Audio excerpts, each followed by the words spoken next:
Hi friends, Civic Malz here, bringing you just a regular casual talk. I'm not going to play any games today, so this is more of just a conversation between the mains and talk about what I've done. So as the title is going to suggest, I got to Masters.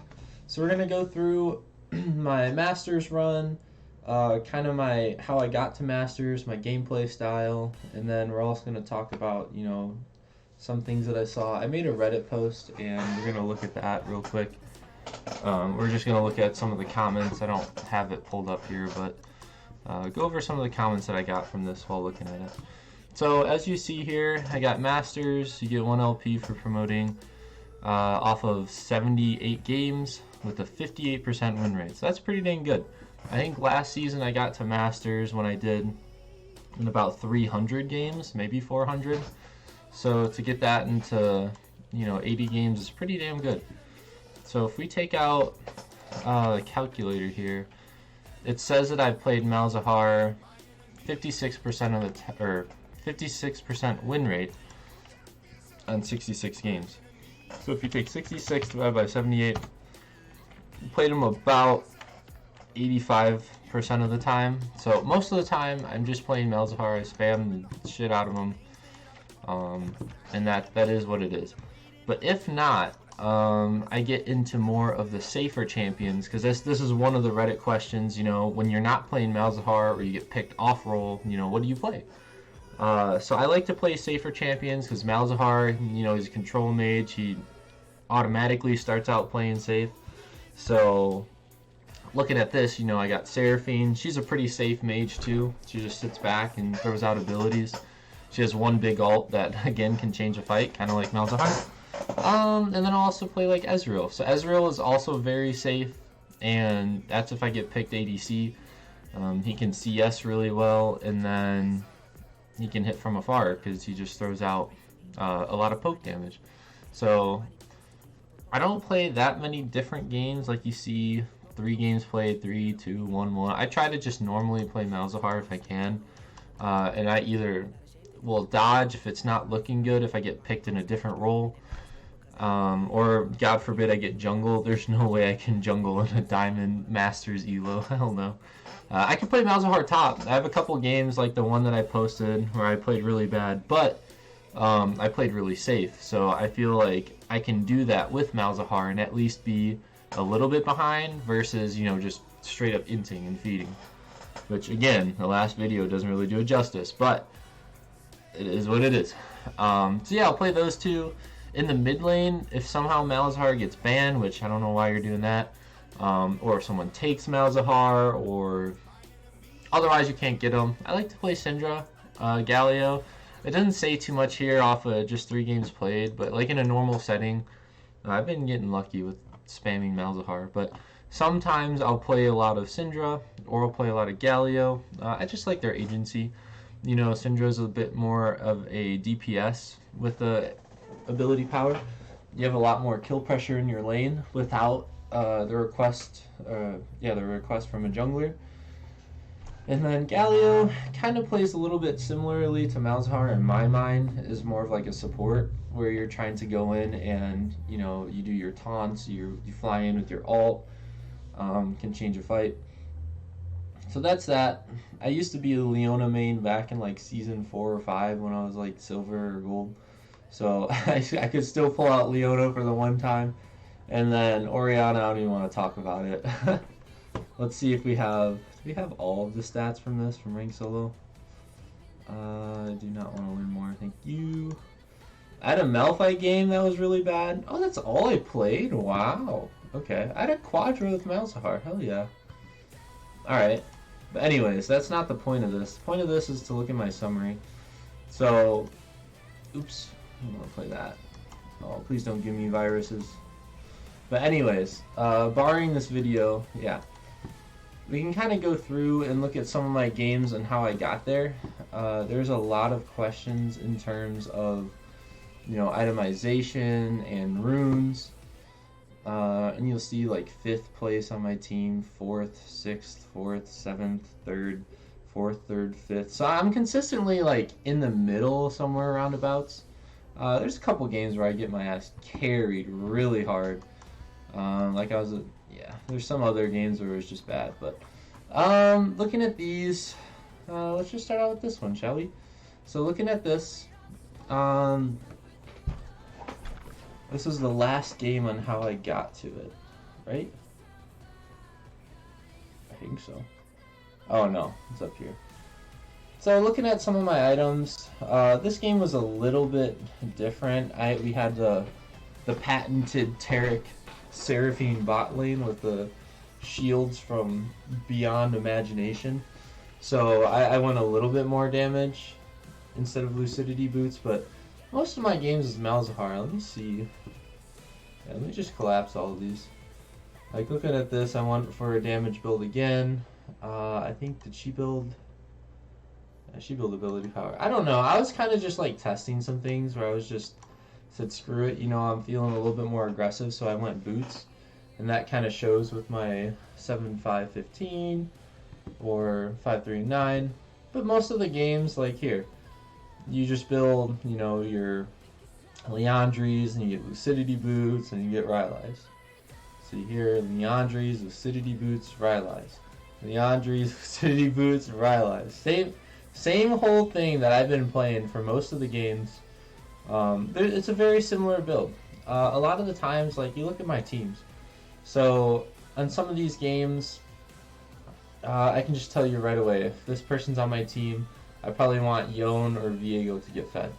Because these two are going to scale late, so you're playing for those two to get fed now.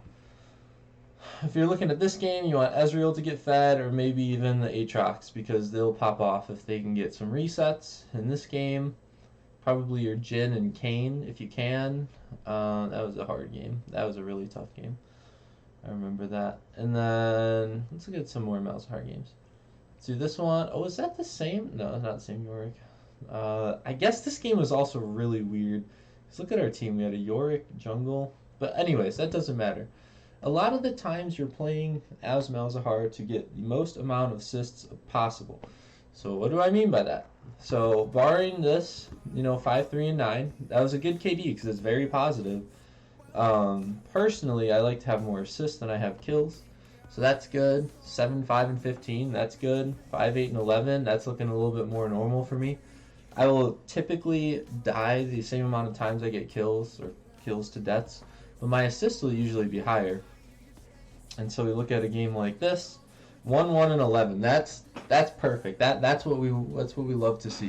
So you have like a 1-1-11 game, a 2-2-10 game, even with Seraphine, 2-10-21 kind of thing. 2-5-14, 4-2-15. Like, you see what I'm saying? 2-6-14. I can go on and on with this. That's typically like how I like to play. A lot of people are thinking that you need to carry yourself if you're playing in the mid lane, which I just don't think that's true. I like to, whether it's a very, what is it called? Like a flaw. It's like a good flaw to have, I guess.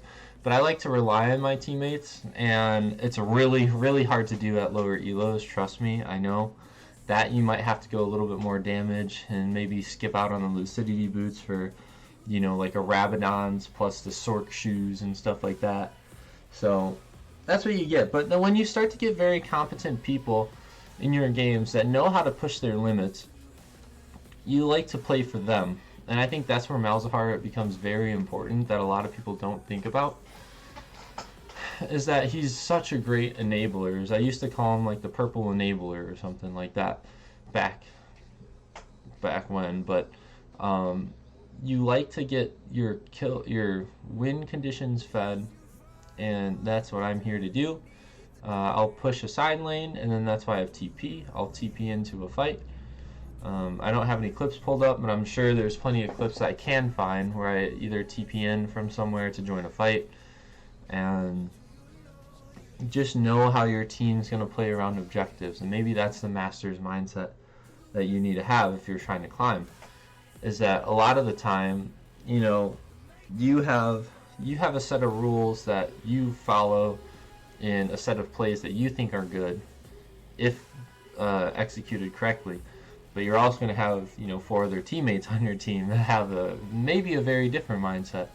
So coupled with that, in someone like the enemy team, where you know the enemy has like 5 people that also want to do something different too.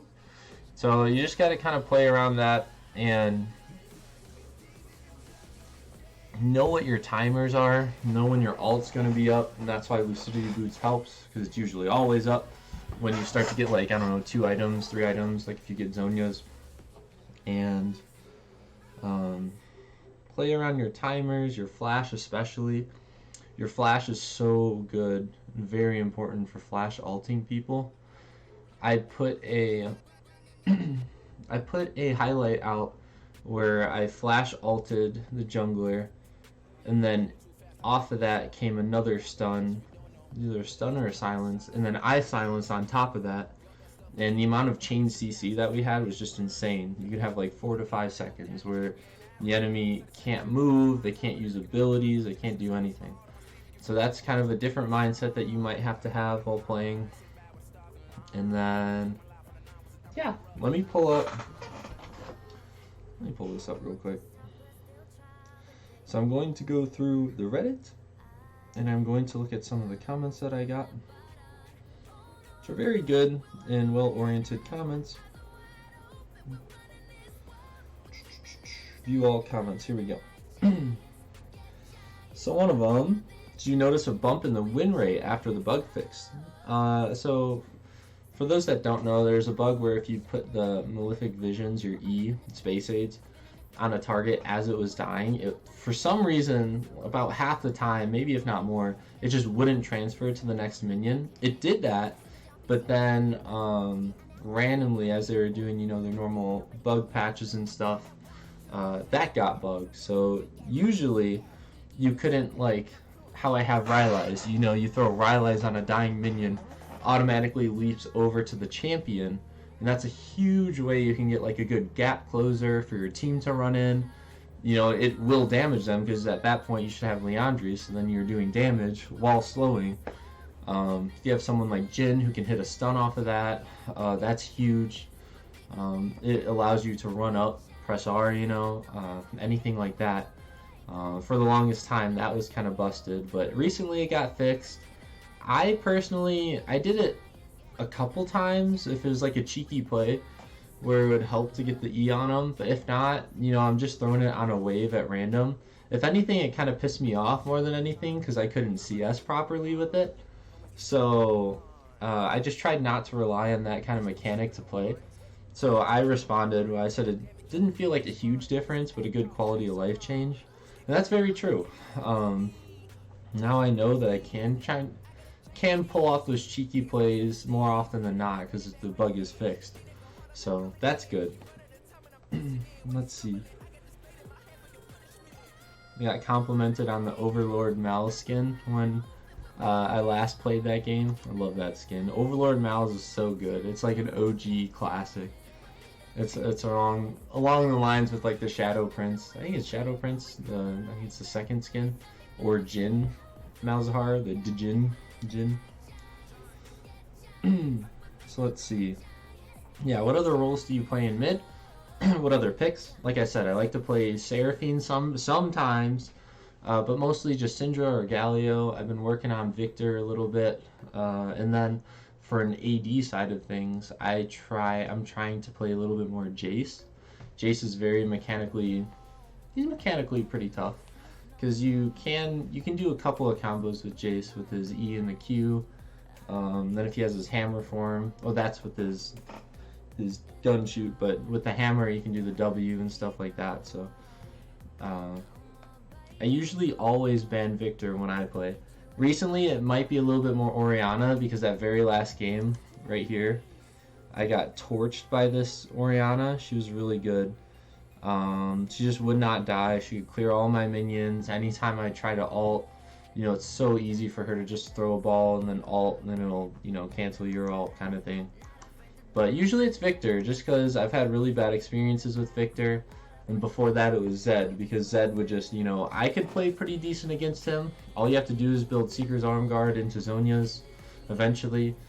But he would roam and just murder my teammates, because for some reason my teammates just don't know how to play against Zed. So with that, those are my top 3. It would either be Zed, Victor, maybe Orianna, now that she's kind of more meta. But that's up to you, to be honest. It's just a feel thing. For me, I used to always lose against Aurelion Sol, so I would ban a Sol quite a bit. But I don't know. I don't think he's... I don't know. I just don't ban him. Doesn't get picked that often. One of the comments, best build and strat. So like I said, I showed it a couple times here. You have Leandries, and then you have Rylai's. That's like bread and butter. You can't get anything more iconic than Malzahar with those two items. Plus Lucidity Boots. I prefer the cooldown over the magic penetration from Sword Shoes, but I always play, that's how my style of play is, you know, like I said, for your win cons. I've tried to demonstrate that in some of my videos, so if you look at those, you'll see. And then just keep that ult on cooldown as much as you can, and then use it once it gets off of cooldown. So, let's see. How do you deal with your junglers? Have you noticed them actively avoiding Malzahar mids, despite having the best ult? How do I deal with junglers? Like I said, I play for them. I don't expect them to play for me. That's a big misconception a lot of mid laners have. They're like, hey, I'm mid, like, come gank mid. I'm like, eh. You know, they should know that Malzahar is a pretty useless champion pre-6, unless somehow, whether it's a fight in the river or something where, you know, they blow flash or something like that, then maybe you can go in, because your silence can really help. If they have like any kind of dash abilities and stuff, you could silence them so they can't get away. With that being said, usually you just wait until 6, you know, don't do anything too drastic. You're just there to farm and get your ult, because then at that point you're unstoppable. Once you hit 6, maybe you should start asking for a little help, but just play safe. Don't feed, get level 6, rotate to an objective, or try and shove the lane, and then take your chances at roaming to bot, or usually bot. I go top sometimes, but yeah, don't overdo it. Don't get too pissed off with the junglers, because I like to play with them. Like I said, just go to the objective with them, and don't expect anything else in return. It's a thankless job. You're very altruistic when you play Malzahar, I feel.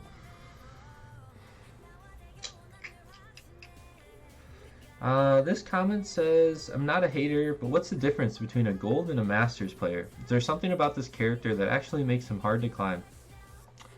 I think it's more of your macro play and your knowledge of the game, to be honest. Not saying that it's anything bad, but usually when you have gold players are really focused, I would say up until halfway through plat. And I guess in this case it would have been diamond, but maybe into low emerald is when people start to say, hey, oh, if we take this objective and then back, oh, we're at a lead, and then we can push this lead to get the next objective, maybe we get a turret, blah blah blah. A lot of lower elo players are really focused on just the KD aspect of it, KDA. I see a lot of players and a lot of friends that I play with are mad because they're like, oh, I'm 2-5 right now. I'm 2-5. I'm like, yeah, but look, you're 2-5 and like 12. That's, you know, 17-5. That's like a 3.0 KDA. And they still get flustered, but I'm like, hey, it doesn't matter, you know, if you have not as much kills, you know, and you have more assists. It's not always about you. You're not the main character. And again, when you're playing Malzahar, you're really not the main character. Like, I don't know what else to say. So I would say it doesn't make it... Malzahar is easy to climb if you know how to play macro game and play around your win cons, which are your teammates that have the most ability to carry the game for you. And you just want to supplement them. You want to complement them and make sure that they stay alive, and you're peeling for them. If you have like someone per se like a Kane can fly through the jungle and just wipe out your ADC.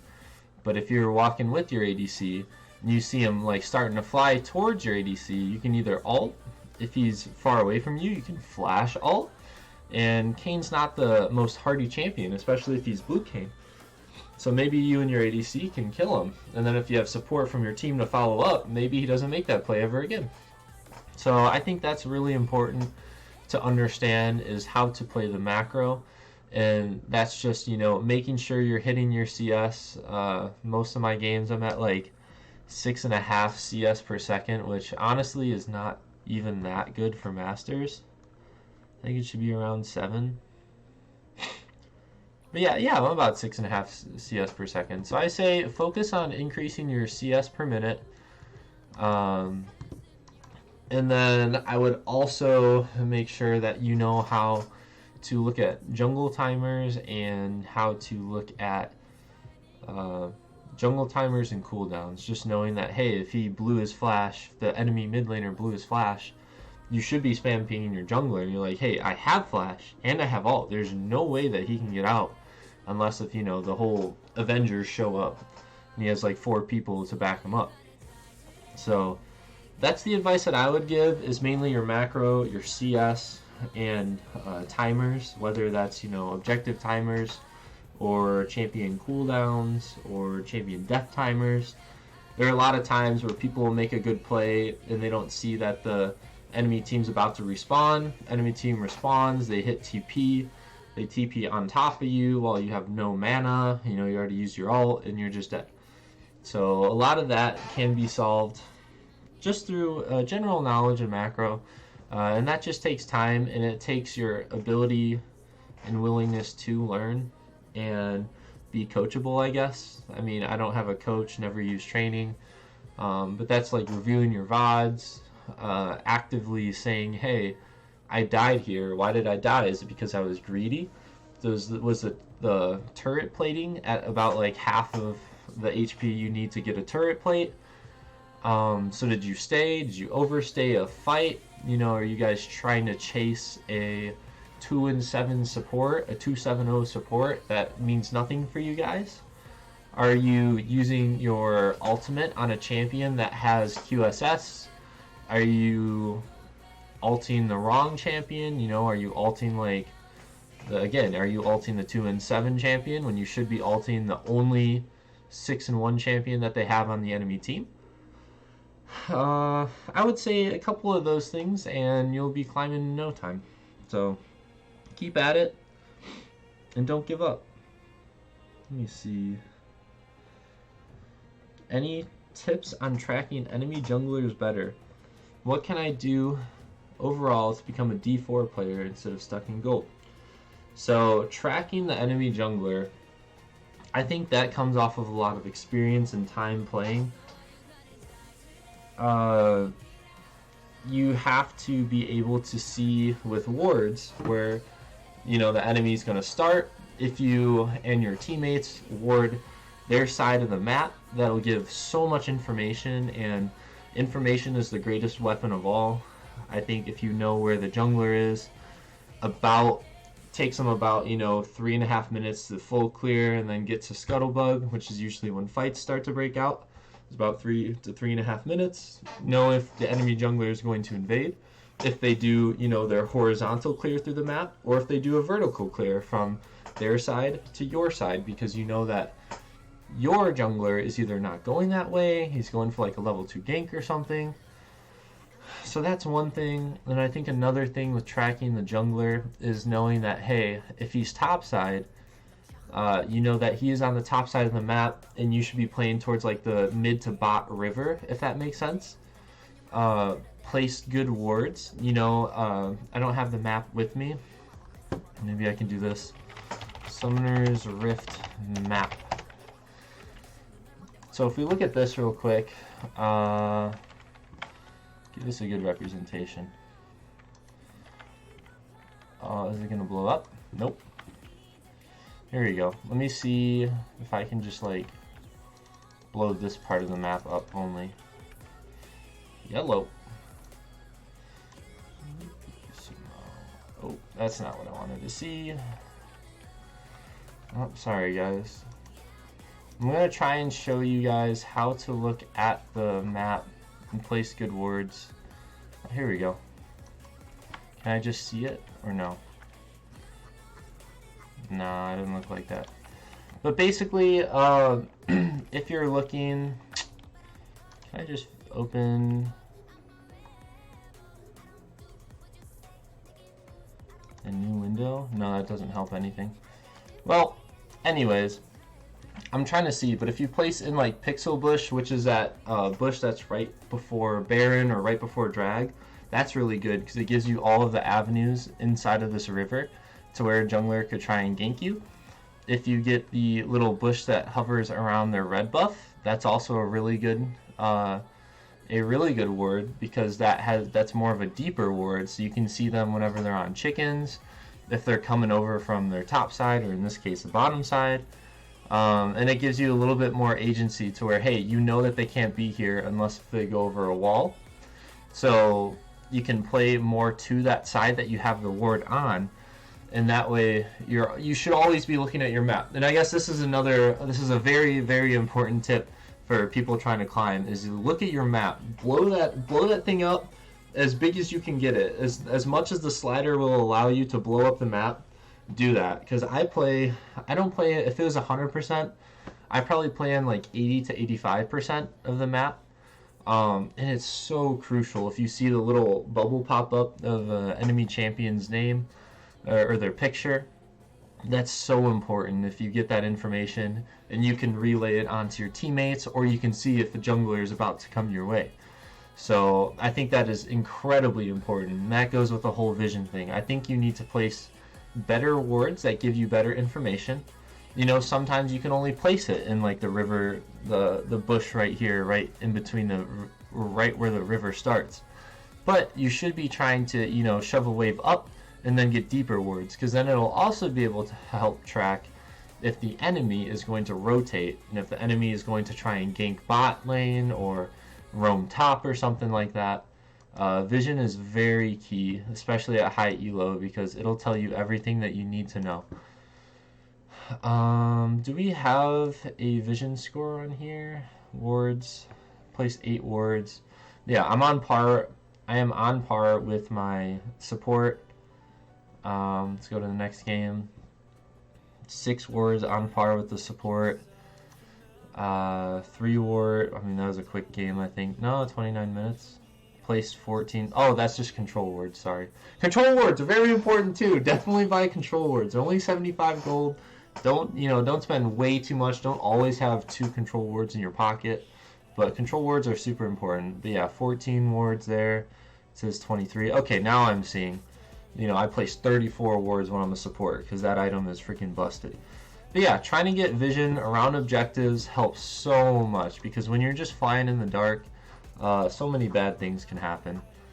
So yeah, always look out for that, and that is what I would say to help track a jungler, is to just make sure that you know where he is. Know that, you know, most fights will break out at scuttle around 3 to 3.5 minutes, so if that's the case, make sure you're pushing the wave correctly.